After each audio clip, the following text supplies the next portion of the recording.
Hello everyone and welcome back to this humble abode of gameplay and memes. Today I return to you with more Supreme Commander Forged Alliance Forever. Now I know it's been over a week since the last time you've seen a cast from me, but that's that's one of the unfortunate downsides of this channel, is that sometimes well, not really sometimes, but pretty much always, you never know when the next video is going to come out, because lots of stuff happening in real life, and different videos take different amounts of effort and time to produce, so that's how things are, but trust me, they will keep coming. They definitely will. Anyway, I've got a very special cast for you today, which I am really excited to share, so let's go ahead and start introducing our players, shall we?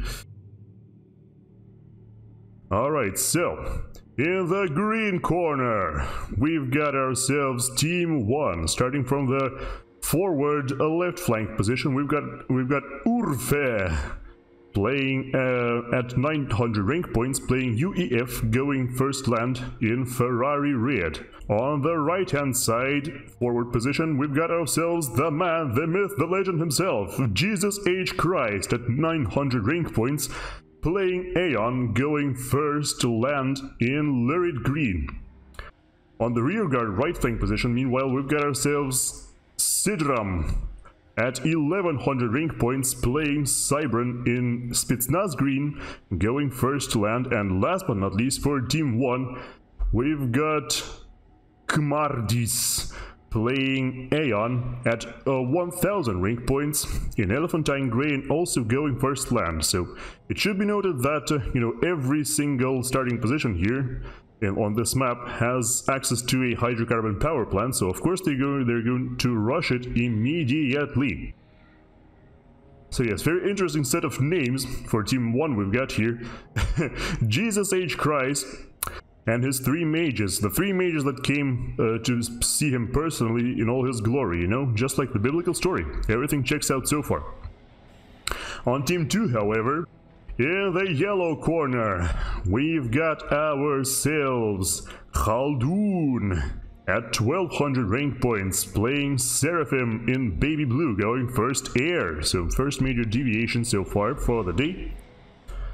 On the right hand side frontal position, we've got ourselves Server_1 playing Aeon at 1000 rank points, going first air in mellow yellow.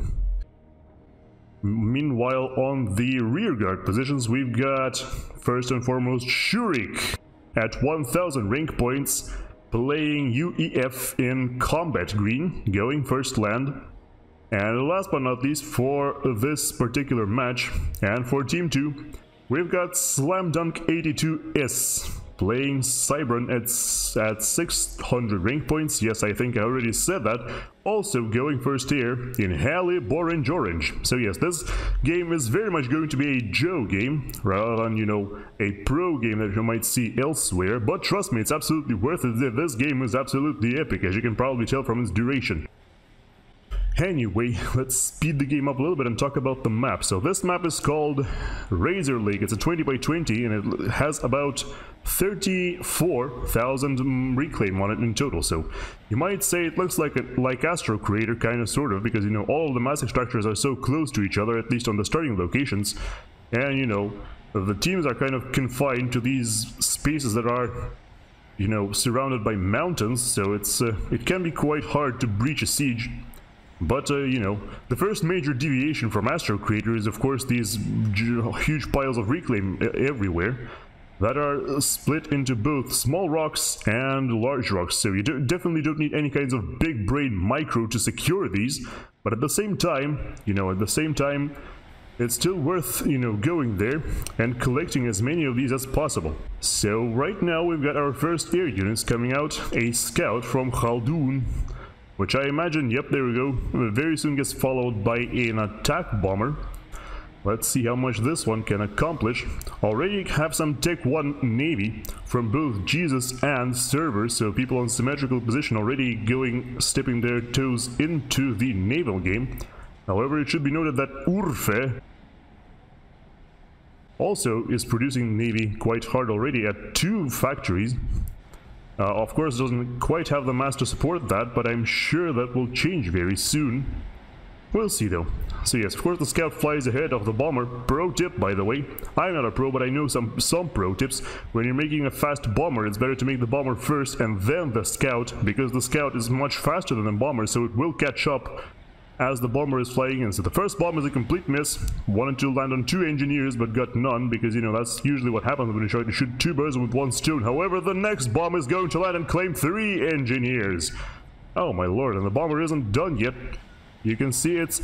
Oh! The bomb actually hit a transport there, protecting the generators, which can be destroyed with just 3 bombs, but that did not happen, and the bomber now gets shot down by the interceptors of Urfe that were, you know, put out in a timely fashion. Another fast bomber from shoeric, which, by the way, fun fact, shoeric is a term of endearment in Russian, which... you know, people refer to guys named Alexander this way, if they are close to them, so to speak. The bomber is flying towards one of the outer islands of Team 1, or, you know, tentatively, or, you know, that is supposed to be of Team 1. 4 interceptors, or 5 interceptors of Urfe somehow pass by the bomber, which will now drop bombs, and since it's a UEF bomber, it will do more damage and actually destroy the transport with the napalm. The engineers of Cmardis got lucky this time, but they won't be so lucky next time because the second pass will get them. Now, I'm expecting the bomber to get shot down as it's getting chased by 7 interceptors, so that's the end of that story. But I'm certainly sure that shoeric is really happy about that. Airdrops by Jesus on one of the bigger islands. So yeah, you can clearly see these islands or I should say peninsula probably, these 2 peninsulae split the map in 2 in essence, so all of the ships, all of the attacking, you know, surface-based forces have to funnel into this relatively small passageway, so that is the main similarity to Astro Crater. But after they've made it through here, they can attack from multiple angles, and while they can't exactly shoot over the mountains, they can definitely, you know, there are definitely multiple ways to approach your enemy. It looks like there might be some contest between the left peninsula though, because already KhaldounN is building some land factories, 4 of them queued up in fact, while Jesus is only collecting rocks for now. Jesus collecting rocks, that also sounds quite biblical, you know, now that I think about it. Anyway, the right-hand side island, or the eastern peninsula, I should say, it has been completely taken over by Team 2, no contest whatsoever, which kind of makes sense because it's more easily accessible to them, thanks to, you know, not being surrounded by mountains from their side. We've got, of course, our first naval forces building up, Urfe already coming out with a whole bunch of frigates. Meanwhile, server is for now only producing submarines and nothing else. That's interesting, you know. The thing about submarines is that submarines carry a lot less HP and DPS for the mass you put into them in comparison to the frigates. This is why people usually spam frigates like crazy, but not submarines, because frigates have got so much more HP that whatever surface target they decide to destroy, you know, submarines, if you put a similar amount of mass into submarines, the submarines will fail to stop them, simply because the frigates have got so much health. They can destroy the surface target and then just leave. The submarines won't be able to stop them. We've got an airdrop coming in from KhaldounN.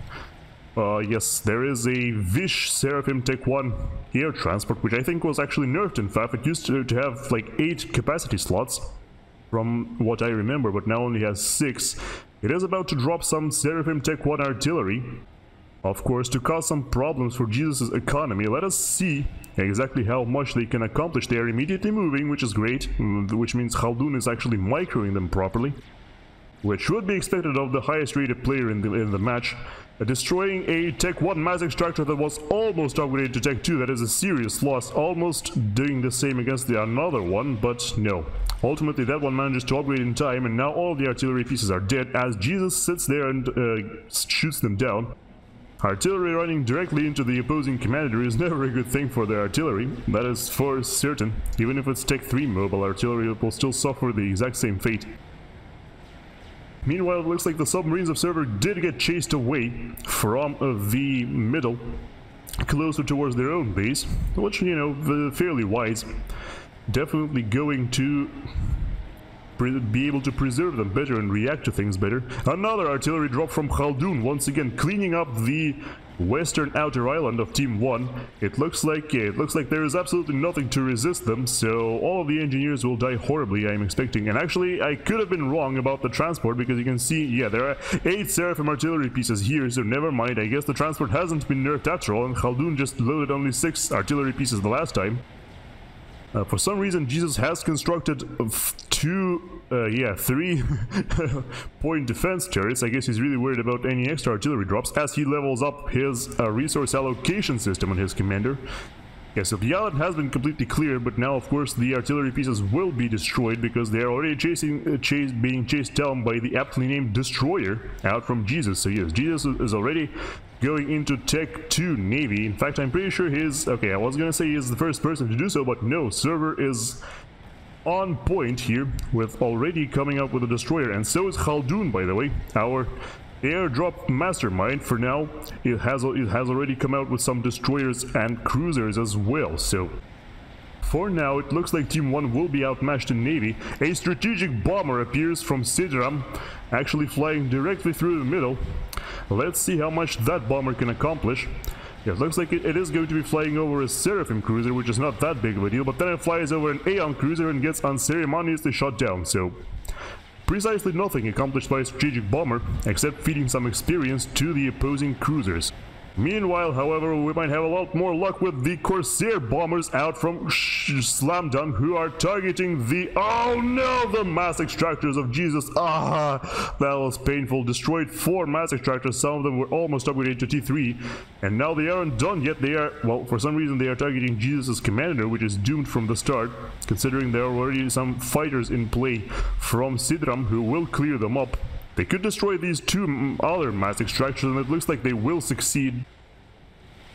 Which is still sad for Jesus. I am sure he will not appreciate that.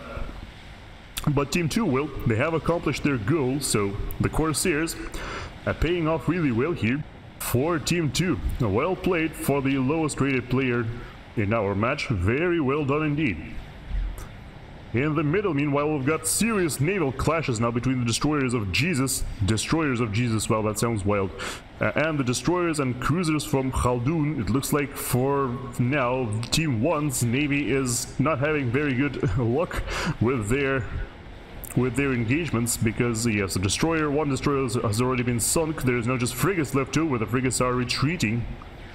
Yes, T2 Navy supported by Seraphim Tech 1 mobile artillery. I would say they will outperform Tech 1 Navy, even if there is an overwhelming amount of frigates.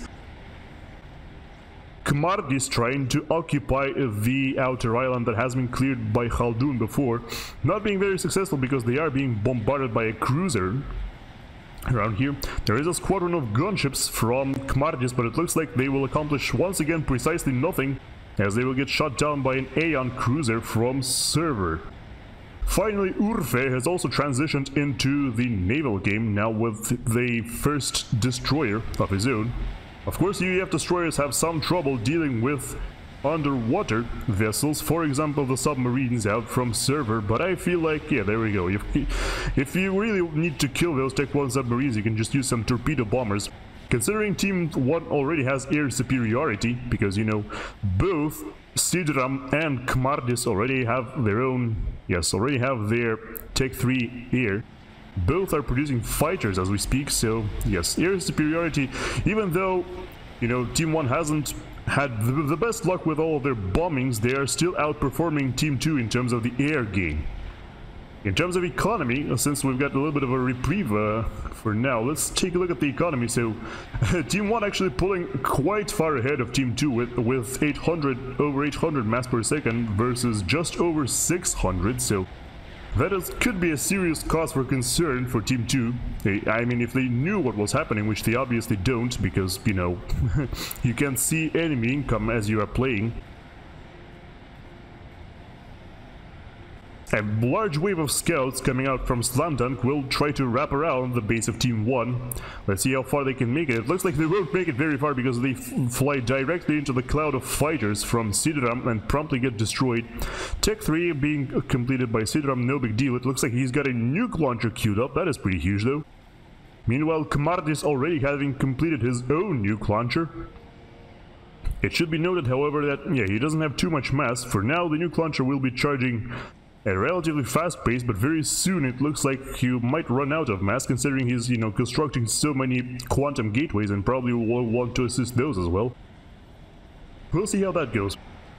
The combined naval forces from shoeric now, as well as servers, so 3 players from Team 2 going quite actively into the naval game. Yes, the combined navies of shoeric and server will now be bombarding the western outer islands of Team 1. Those that stand absolutely no chance. There is nothing to stop these, so that is a serious blow to the economy of Cmardis, but it looks like he doesn't really care. Both Sidram and Cmardis over 200 mass per second. Well, the closest player on Team 2 who's anywhere near is shoeric at 400 mass per second, which actually surpasses them quite drastically. But it looks like because both Jesus and Urfe are lagging quite far behind. In total, Team... Oh wait, actually never mind, Team 2 is quite far ahead of Team 1, what am I talking about? Yeah, 1000 mass per second versus, yeah, 700, so yes, it was actually Team 2 who was ahead the whole time in terms of mass, so never mind my ramblings, I was completely wrong. Strategic bombers being made by Urfe bombing Tech 1 mass extractors, which is not a very good deal for a strategic bomber to do. He will bomb on a Tech 2 extractor here, which might be worth slightly more, but it's still not enough to pay off the bomber. And he's producing more of these. With the worst economy in the game, you really shouldn't be producing strategic bombers. You need to be fixing your economy first and foremost. Looks like the bomber will now fly over cruisers and just get shot down. Really should be sending these cruisers forward, though. I feel like that's where they belong, considering, you know, Team 1 currently does hold air superiority. If we actually take a look at the air fighter numbers, yeah, we can see that there are almost 70 for Sidram, at least, well, not fighters, but, you know, air units in general. Nobody on Team 2 is anywhere close, besides SlamDunk, who is just making Corsairs and spy planes, so I'm not entirely sure how that's gonna work out. In terms of total mass accrued, we can see that, yes, Team 2 is ahead by almost 100,000, actually over 100,000 even. And in terms of reclaim, yes, Team 2 is also super far ahead because, you know, they've been reclaiming all these planes and ships that have been kept getting destroyed. It looks like Jesus and Urfe are combining their naval forces together to face up to the naval forces of Server and shoeric, but I really don't think it's going to be enough because look at how many destroyers they are. And those are Aeon destroyers, so they do some serious damage. They have the best range of all destroyers. And if you don't micro your ships properly, you know, Aeon destroyers are pretty much the best. I mean, if the opponent doesn't micro the ships properly, of course. A squadron of torpedo bombers flies in from Urfe, gets demolished immediately. Well, of course, I mean, those torpedo bombers were about enough to sink 1 cruiser, and that's nothing compared to the naval might that Team 2 is currently displaying. Some naval production coming out from Cmardis as well, who for some reason has constructed a naval headquarters on the front line. That is not going to go very well. The fighters from SlamDunk now fly in, but they will get absolutely annihilated by the fighter cloud of Sidram. And now it looks like Cmardis has made yet another mistake as he tried to build a Tempest in the enemy's face. Yeah, that is not going to go well for you, I tried, believe me.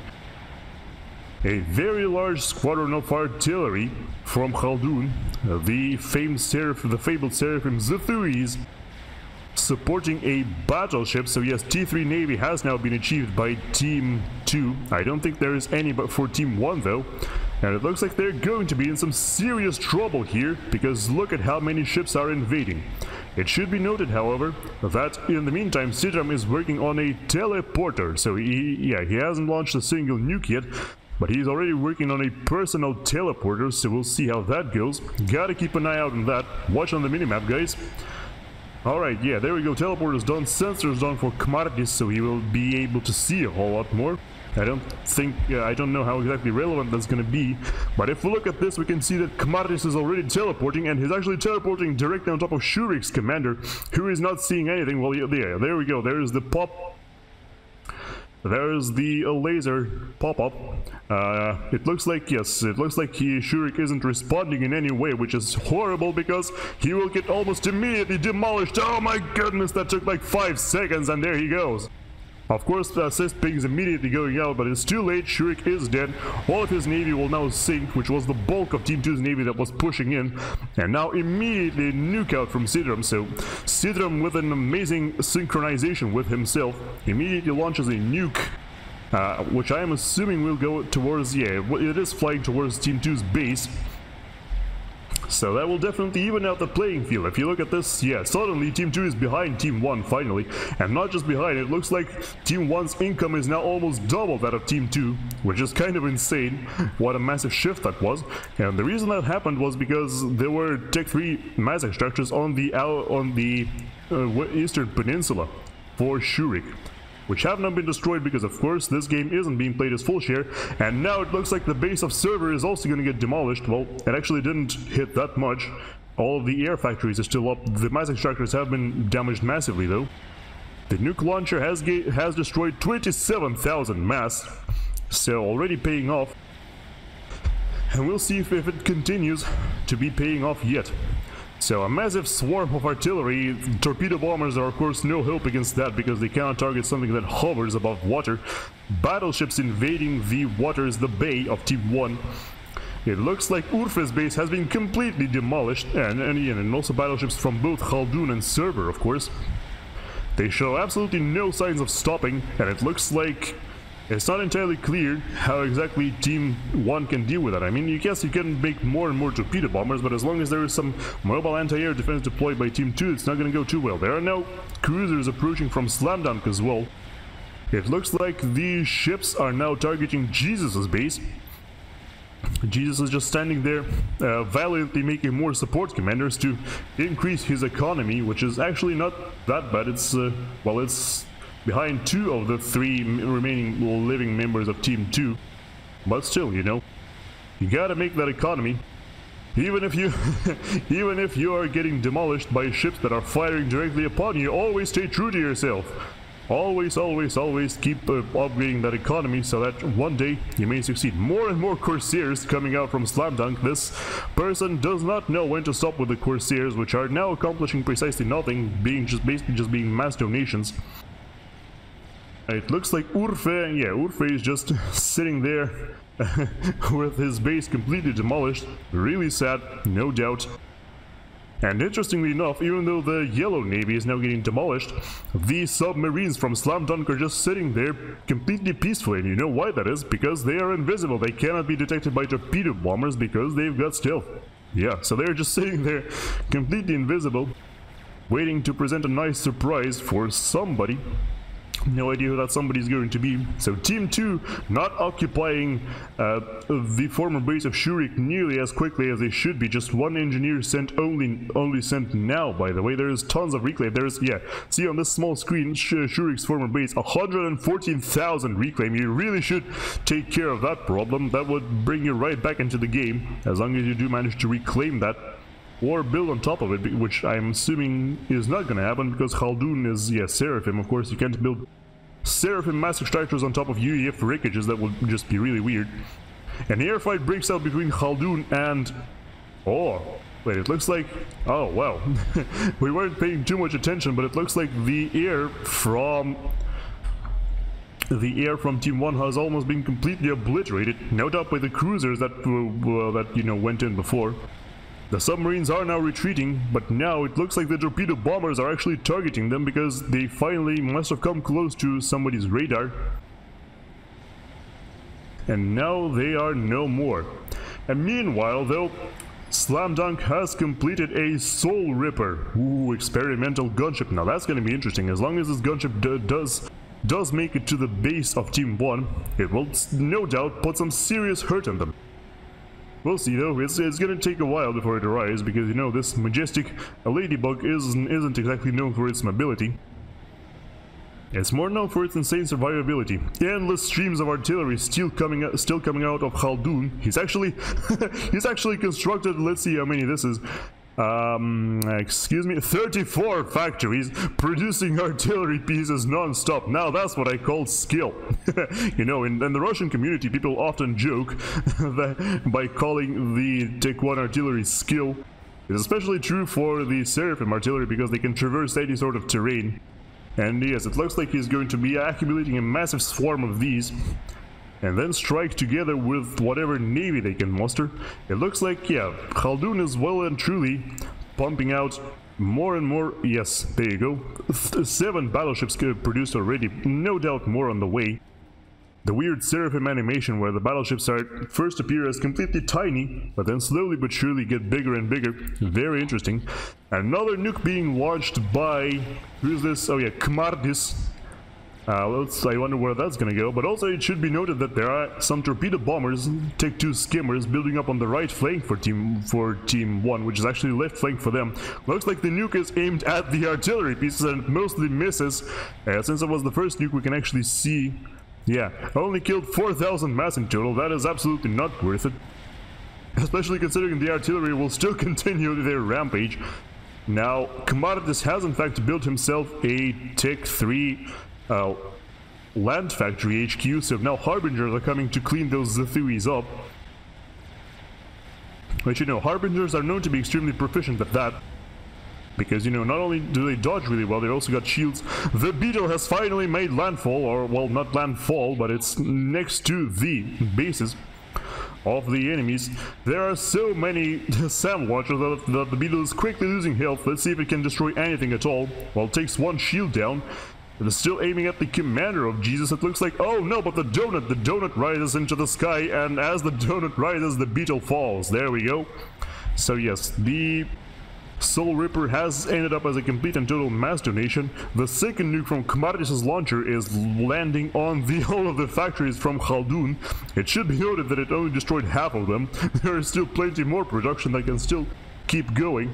The donut, the majestic Tsar from Jesus, very appropriate. Jesus making experimental units known as kings. Very much appropriate indeed. As the King of Kings. It looks like, yes, the donut is completely safe for now, which means it can now start cleaning up the navy and the artillery of Team 2 that is still steadily and stubbornly invading the bay. Some restorer gunships out from Cmardis as well to complement. Of course, you know, the donut will still be doing most of the heavy lifting. There are some cruisers in the area, but there is no way these are possibly enough for what they're supposed to do. Slam Dunk still pumping out Corsairs like mad. Look at this, 47 Corsairs flying somewhere. I'm actually curious where exactly they are flying. It looks they are trying to attack the donut, which will not go well. You don't fight donuts with Corsairs. I'm sorry to disappoint you, but you need fighters for that. Especially considering there are so many SAM launchers and restorers in the area. These Corsairs will accomplish precisely nothing, I can already tell you. A second donut coming out from Jesus, so now Jesus has 2 kings in his pocket, and is probably going to start on another one very soon, because, you know, why not? Mainly because why not? He has plenty of mass to do so. Well, currently 10,000, but you know, he's producing enough where should be comfortably able to produce yet another. It should be, however, noted that a whole bunch of battleships are finally hitting the shores of Team 1. KhaldounN pumping out those battleships like mad, like we've already described. Already got himself 8. Well, that's not actually that many more than we've seen, but anyway. It's still more, okay? It's still more. More and more gunships and torpedo bombers being built by Cmardis to prepare for the inevitable invasion. For some reason, the battleships are retreating. I guess you don't want to expose your battleships to these donuts. And yes, indeed, a second donut is already 2/3 of the way complete. So we're going to have a standoff of 3 donuts versus a navy. I wonder how that's gonna go. I can't wait to see. Meanwhile, Urfe rebuilding his base, already working with a pretty 61 mass per second. Not the best, but you know, he's trying his best. This is, however, completely shameful. Team 2 is still failing miserably to clean up the base of shoeric. Still haven't built the mass extractors, never mind upgrading them. The donuts are attacking! The Doomsday devices are finally invading. It should be noted that, yeah, KhaldounN has decided that the best approach to counter them is to build a whole bunch of Tech 1 anti-air defense, which, while it might work, the problem is, you know, once the donut gets on top of them, they will be gone in a split second. The Corsairs are trying to attack the donuts, and yes, exactly like I said, they will accomplish precisely nothing, especially considering there are now 3 donuts in play.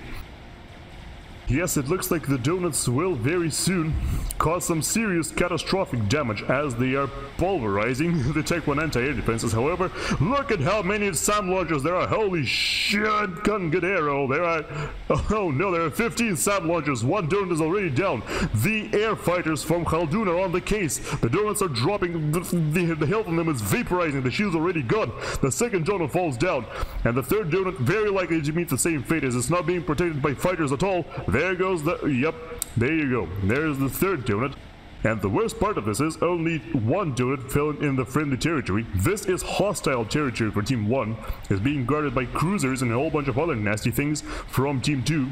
So essentially those donuts also end up being a gigantic mass donation, just like the Soul Ripper before them. Alright, somebody should tell this guy, yeah, if you know this guy, please tell him that you should, there is a certain point where you should stop being building Corsairs if they keep not working for you, which is exactly what's happening right now. The battleships are returning, finally decided to turn around. I guess now that the donuts are no longer in play, the battleships are feeling a lot more confident in invading the territory, and this time they brought some support with them. Look at all the mobile flak cannons out of KhaldounN. Well, very well played. 24 flak cannons already, and no doubt more on the way. So with flak cannons and the cruisers, the battleships are well protected from pretty much anything, to say nothing of these 15 SAM launchers with more constantly going up. So let's see how exactly Team 1 wants to deal with those. Oh, I guess let's see, that's why we are here, you know, in order to see those things. So I'm not sure why I keep saying that, but hey, I guess that's like a habit that I will have to break out of eventually.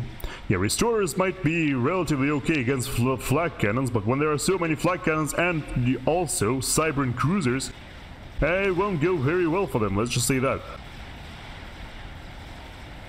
A ton of torpedo bombers fly in and get demolished immediately by the fighters and the flak and the cruisers. No chance whatsoever. Restorers are faring a little bit better, of course, being, you know, tanky Tech 3 gunships, that's what they're supposed to do. However, there is simply so much anti-air that they can't hold a candle to it, and all the restorers drop down as well. There are now fighters from server as well, adding even more anti-air DPS. Let's see if those restorers can sink a single battleship. For now it looks like they haven't. They were targeting the one in the back, but now they are targeting a different one as well, so that is not going very well at all. And yes, indeed, it looks like all the restorers are, well, either shot down or retreating. Both Cmardis and Sidram producing button. Oh wait, look, tactical missiles are flying in from the fire base where you had, oh my goodness, that was almost really dangerous. Oh no, more are flying in. Well, yeah, destroying a Tech 2 power generator for now, but wow, yes, from the fire base of Slam Dunk, tactical missiles. Oh, there you go. They finally got Jesus. They killed Jesus. No, Jesus was the first to die from Team 1, from the combination of the Corsairs. Once again, Corsairs finally doing something for Team 2. And it's not entirely clear yet how exactly they're going to face up against that. But would you look at this? All this time, while, you know, Team 2 were trying their hardest to siege, Cmardis has finally built himself a salvation. Yes, an experimental rapid-fire artillery is already firing upon the bases of KhaldounN, already having demolished a strategic missile defense that he had, as well as, you know, most of his air production. A strategic launch immediately goes out, and yet more, here we go. On the eastern flank we can see some torpedo bombers rapidly approaching the base of Team 2 with no one stopping them. And these ain't no plain old torpedo bombers, these are Aeon Tech 3 Solace torpedo bombers, no less. They are flying completely freely with no fighters whatsoever to stop them, because, you know, most of the fighter production was on KhaldounN and they are at the front, and they are flying directly into the bay of Team 2. And let's see which commander they're going to target. It looks like it's going to be KhaldounN, which is not the best idea ever, considering he's got advanced nano repair. But look at how fast the health is dropping. Oh my goodness, if they get another pass, he's dead for sure. Meanwhile, the nuke lands nearby, but that's not important right now, or not as important as KhaldounN's commander getting obliterated as we speak. Look at this, boom! There he goes. No chance whatsoever. And to add insult to injury, the Salvation is still firing. It's now firing upon the base of server. KhaldounN immediately complains about the useless team, of course. Naturally, as you do every time you die. This is the laws of Supreme Commander. All the battleships are immediately dealt with. No more battleships to worry about, except maybe a few from server, but I got a feeling he will be deprived of these very soon as well, considering, you know, his base is under fire. The support commanders from Cmardis, now that they are free from building the Salvation, are now walking underwater, building harms instead. Harms are of course excellent at dealing with destroyers, and they are relatively okay at dealing with battleships. Not the best, but definitely great against destroyers. A Monkey Lord from Slam Dunk suddenly emerges from the water and starts this rampage across the landmass of Team 1. So far it's not accomplishing very much though. A Tempest has gone up for Cmardis. That in combination with the harms will definitely be enough to sink all of the destroyers in the area. So for now it looks like Team 1 is relatively okay, because yeah, I really don't believe one Monkey Lord can possibly, you know, walk through this when it's being targeted by a Tempest, already below 2/3 of his health, and it's gonna dip its toes into the water and get targeted by the harms. No, don't do that, please. Okay, the Monkey Lord is walking forward. It's going near the HQ, the air HQ of Cmardis, but it looks like it's all going to be in vain as, yep, the Monkey Lord falls down. And yet another nuke comes out from Cmardis. It should be noted that Sidram's commander has just randomly teleported into a place where nobody will look for him. Very smart, actually. The harms do dissuade the Aeon destroyers from invading any further. The nuke is going towards the base of, well, one of the Team 2's bases, no doubt. Where else could it possibly go now? Unless, well, you could have destroyed this fire base in theory, but, you know, the fire base isn't nearly as important as the other stuff. And yes, it should also be noted that Urfe got killed somewhere in the commotion. Looks like it happened right here, probably because from all the battleship fire.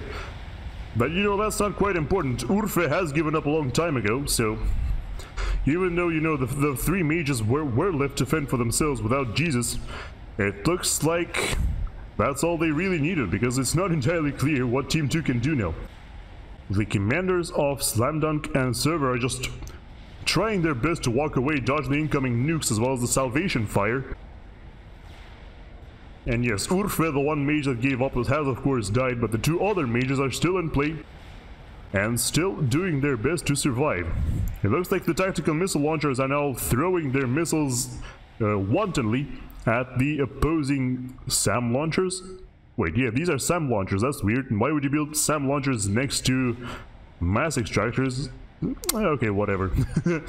The point is, the missiles are accomplishing precisely nothing, having an argument with the ground. Another cluster of Solace bombers is being built up by Sidram. I think that the first cluster was also by Sidram. It also should be noted that Sidram and Cmardis are basically, you know, their names are basically the reverse of each other, and they are from the same clan, so they definitely know something that I don't, probably about the Bible. The naval headquarters for Server gets destroyed, so no more high-tier ships for him, and also Slam Dunk disconnects just as he lands and is going to explode violently, demolishing the nearby base in the process. Server is of course complaining about his team being idiots and all that. He's actually using the word crayfish, or lobster, which yes, sometimes or very often in Russian stands as a stand-in for, you know, noobs or useless or stupid or whatever. At least when it comes to video games. I haven't heard that anybody insult anyone else like that in anything other than video games, but yes, that's what they do. So now that Team 1's income is reduced to... Team 2's income is reduced to just over 300 per second. Yeah, it's not entirely clear how exactly Server might get out of this one. There are so many harms in the bay that those destroyers will accomplish precisely nothing. Server says Nub's time. Not entirely sure what that's referring to. Maybe he meant to type team but failed. Sidram's commander is teleporting next to the base of Team 2. Very risky maneuver, but he is building a Flood XLR sonar platform, and with that, Server quits. And this is the end of the game. So yes, a super action-packed game, as you can clearly see for yourself. Telemasers, experimentals, massive naval battles, all that cool stuff. And an epic comeback by Team 1 as well. Yes, I hope you enjoyed this new cast of Supreme Commander Forged Alliance Forever that I brought to you today. And if you did, make sure to like, subscribe if you still haven't, and maybe even leave a comment down below. I'm always open for feedback, you know. For example, you can see right here on the left side, I've got the minimap out today, and on this minimap, you know, you can see stuff that I failed to see, of course. And yeah, that is one other experiment I'm running, trying to figure out if it is better to cast those things with or without the minimap. And you know, other stuff could be changed as well in the future. You never know. But anyway, this is all I've got for you for today, so thank you so much for watching, I greatly appreciate it. And yes, I hope to see you soon again, but for now, this is all, so goodbye, take care everybody, and I hope to see you soon.